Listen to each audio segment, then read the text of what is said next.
welcome to this webinar, which is going to be talking about yoga for the future, for a new future. Sir, you come from a very ancient and a very well-known lineage of yoga guru, Sri Krishnamacharya ji, and it is known as one of the most authentic yoga traditions, if we are not mistaken, and you can enlighten us further to go deeper into understanding better its impact. You come deep from the southern part of our nation. Today you're joining us from Chennai, and we are very glad to welcome you on this, and thank you so much for being with us. Could you, sir, please share with us some ideas on how such an ancient lineage can foresee and help the future in its creation? Okay, namaste everyone, and I'm so happy that we are talking about these interesting topics today on the International Day of Yoga. Actually, if you look at the relevance of yoga, it is always relevant when actually things are not going well. Because when Patanjali first gave yoga to us, he gave yoga to us during what was at that time called the dark era, where people had three problems primarily. One was problem of the mind. Their emotional state was quite challenged. And then one was problem with communication. They could not express freely or fluidly what they felt, etc. And the third one was some problems in the physiological body level. And if you look at that, that is the dark era at which yoga originated. And yoga has been part of India, at least Indian subcontinent, and maybe the South Asian subcontinent for a long time, which has seen many ups and many downs. We are now not seeing the first down, nor is it going to be the last down with this coronavirus crisis. We have seen a lot of ups and downs, and yoga has played a very important role in these downturns, because that is where we need this kind of help to elevate us. And that's where even when you talk about our tradition, we come from the tradition of Natha Muni, who was an 8th century yogi. We consider him as the first contiguous teacher of our lineage, who was born in the 800s. Now, even his work came at a dark era where spirituality was going down thanks to the invasions of many other foreign invaders, and our culture was in conflict and things like that. And so the yoga being holistic, addressing body, addressing mind, addressing emotions, addressing our spiritual dimensions, is the most helpful when things are going down. And this is a very appropriate moment for many of us to engage in yoga, so that we can be lifted by its power. And that is why historically yoga has always been a help for humanity when things have gone down. And this is what is the power of yoga. Our own tradition, what we call as the Viniyoga tradition, has played this role in many historic moments in human history where things have gone down. Different masters have come to elevate. Even my own grandfather, when he was reviving this yoga in the modern era, along with some other important yoga masters at this time, there was a dark era because the British invasion had forced things like yoga and Ayurveda very down. They had oppressed our tradition, and he had elevated the tradition of yoga back to its status where people started accepting and seeing this. And that is precisely the moment where we are in. Today, the solution for corona will not come through a vaccine, but it will come through traditional systems like yoga and Ayurveda that actually build the immunity in the body through a holistic approach, because that is what is going to help. This is what I firmly believe in. Very interesting, this take on the dark ages, because for us today, what seems dark many people have felt that this time of confinement has helped them to resource and go deep within themselves to check what is not okay in their lives and put in place. We've seen the rise of yoga at a time like this. Automatically, our country has gone back to its roots. And fortunately, now the world itself is learning about yoga. So, how do you expect to take this? You are very experienced in working worldwide with the Vinny yoga tradition. So, how do you see the world reacting to this, where there is little or no knowledge? I mean, today, of course, International Yoga Day has started to, kind of spread, and we are hoping to become a household name with something like this. How do you think this will affect cultures or a westernization of cultures across the world, which is I would say, a common culture in the world where national identities, cultural roots are falling apart in the face of a very difficult economic time to come? I see it slightly in a different way. I actually see that in the beginning of the 1900s, there were very few great yoga masters. Like my grandfather was one of them, Swami Kuvalayananda was one of them, Swami Shivananda was one of them. There were very few yoga masters, but the knowledge they had was enormous. However, if you look at the situation today, there are millions of yoga teachers, because today anybody can just do a weekend yoga course and call themselves yoga teacher, and they can call themselves yoga master, whatever. But the knowledge level is very low. So it is my sincere effort that I am trying to do, and I'm sure that many of my colleagues in Indian Yoga Association are doing the same, which is that we want to shape the future of yoga to have a higher quality standard of education, where Indians are taking yoga to the West.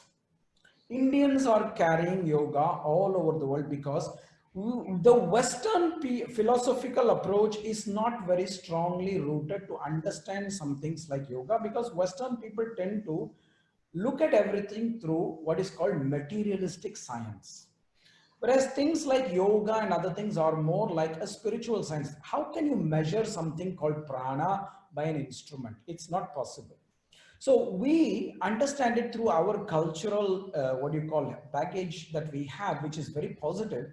And so I strongly believe that many people from Asia will be the future leaders of yoga in the world, and they will carry this message to the West. This is what I consider myself as an ambassador of yoga, traditional yoga around the world. I don't consider myself as somebody who is just interested in sharing low quality yoga everywhere. I prefer myself to be the ambassador of traditional yoga and not this trendy yoga which keeps changing its form.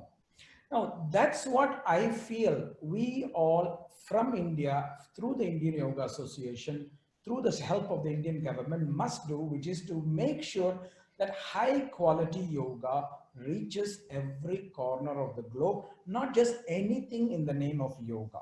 Today we have things like dog yoga, cat yoga, bear yoga, this yoga, that yoga, which are really not yoga. They're just using the name yoga out of ignorance and perhaps out of marketing interest, but they don't stand for yoga. And that is what we all have to strive together as representatives of traditional yoga, that we educate our future Indian generations, Asian generations, because the culture is shared in Asia, so that Asia can shine light on the West. Please don't forget, the sun rises always on the East. So we have to shine that light to the West and not copy the West. This is the biggest problem now, is many people, even in India, are trying to copy and imitate the West rather than teach the West. And that is what we have to do. That is what we have to consider as our dharma, to enlighten them so that we elevate the world from darkness to light.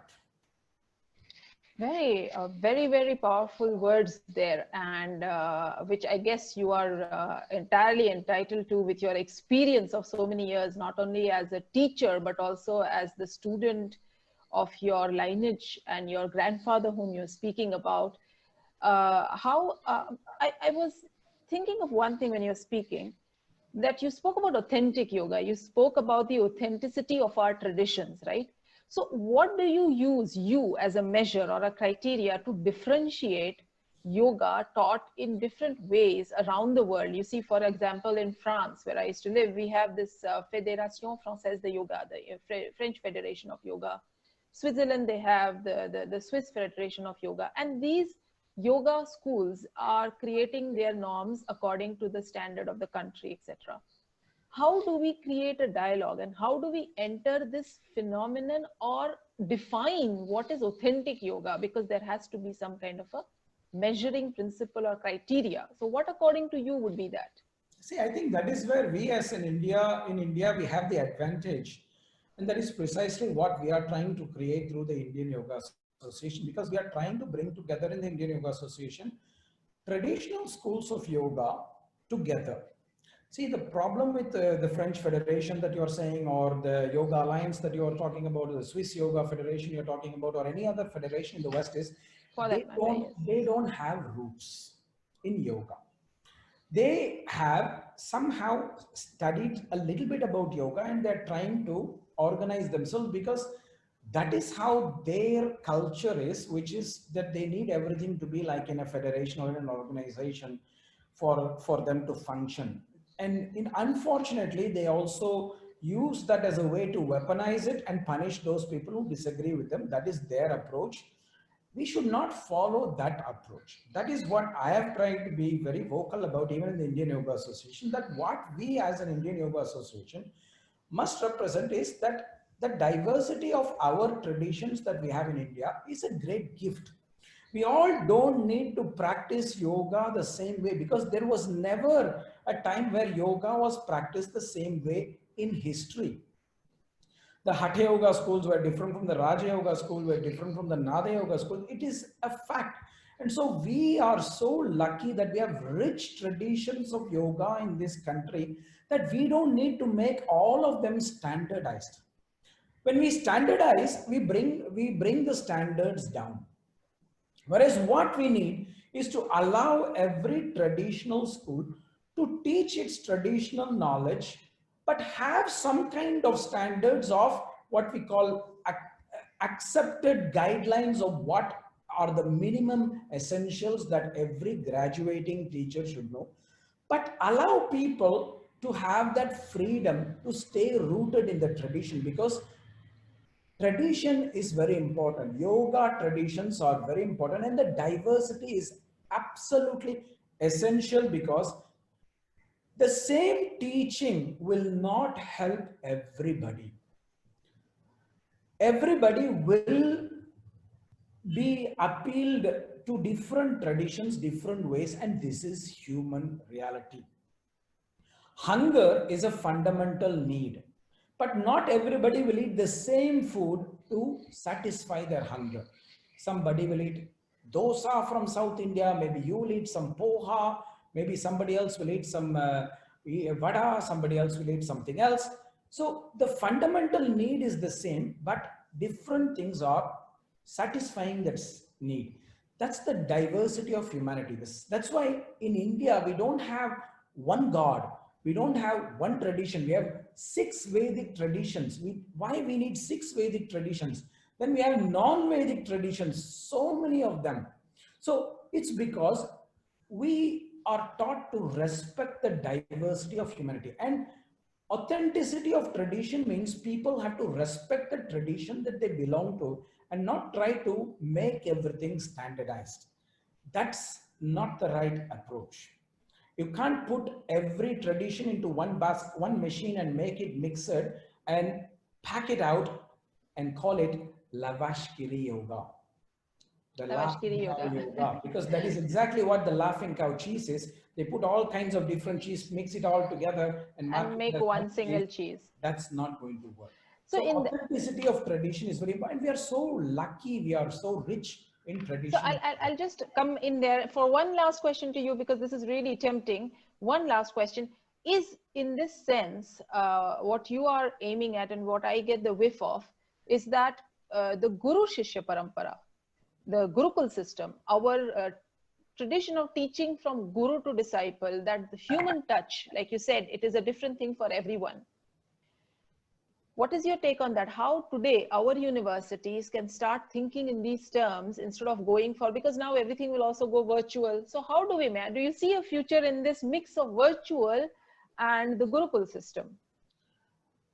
Yoga presented by Patanjali in the first verse itself, Patanjali says, Atha Yoga Anushasanam. The word Anushasanam comes from the derivation Shasu Anushishtav.